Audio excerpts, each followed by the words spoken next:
Guys, അപ്പം 2025 ആയില്ലേ. അപ്പം നമുക്കിന്നൊരു പിൻ ബോർഡ് ഉണ്ടാക്കിയാലോ ഗൈസ്. അപ്പം അതാണോ കറക്റ്റ് എന്ന് എനിക്കറിയത്തില്ല, എന്നാലും ഞാനൊന്ന് പറഞ്ഞെന്നുള്ളൂ. അപ്പോൾ ആദ്യം തന്നെ ഇതേപോലത്തെ ഫോം ഷീറ്റ് എന്നാണ് പേരെന്ന് തോന്നുന്നു, അറിഞ്ഞൂടെ. അപ്പോൾ എന്തായാലും ആ ഒരു ഷീറ്റിന് 2 ആയിട്ടാണ് ഞാൻ ഒട്ടിച്ച് കൊടുത്തിരിക്കുന്നത്, കട്ടി കിട്ടാൻ വേണ്ടിയിട്ട്. അപ്പോൾ 2 ടാപ്പ് ഒട്ടിച്ച് കൊടുത്തു. പിന്നെ നമ്മൾ ചെയ്യേണ്ടത് ഇതേപോലത്തെ ഒരു തുണിയോ വല്ല എടുക്കുക, അല്ലെങ്കിൽ എന്തെങ്കിലും നല്ല എന്തിൻ്റെങ്കിലും തുണി എടുത്താലും മതി. അപ്പം എൻ്റെ ബാക്ക്ഗ്രൗണ്ടിൽ എന്താ മാറ്റം എന്നല്ലേ, 2025 ആയില്ലേ, അതുകൊണ്ട് ഒന്ന് ചേഞ്ച് ആക്കിയതാണ് കേട്ടോ ഗൈസ്. അപ്പം അതേപോലത്തെ തുണി തന്നെയാണ് ഞാൻ ഇതിന് യൂസ് ചെയ്തിട്ടുള്ളത്.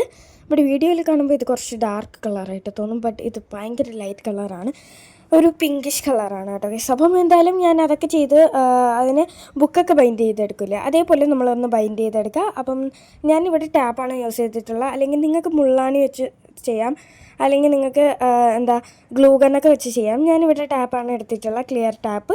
അകത്ത് ഞാൻ മറ്റേ ടാപ്പാണ് എടുത്തിട്ടുള്ളത്, ബ്രൗൺ ടാപ്പ്. പിന്നെ ഭംഗിക്കായിട്ട് ഞാൻ 2 ഫ്ലവേഴ്സ് അവിടെ വെച്ച് കൊടുക്കുന്നുണ്ടായിരുന്നു, അത് ഗ്ലൂ ഗൺ സ്റ്റിക്ക് വെച്ചിട്ടാണ് ഒട്ടിച്ചു കൊടുത്തത്. അപ്പോൾ ഇതാണ് ഫൈനൽ ലുക്ക്. അപ്പോൾ ഇന്നത്തെ വീഡിയോ എത്രയുള്ളൂ. അപ്പോൾ എന്തായാലും ഇതേപോലെ എന്തെങ്കിലുമൊക്കെ എടുത്ത് വയ്ക്കാം. ഓക്കെ.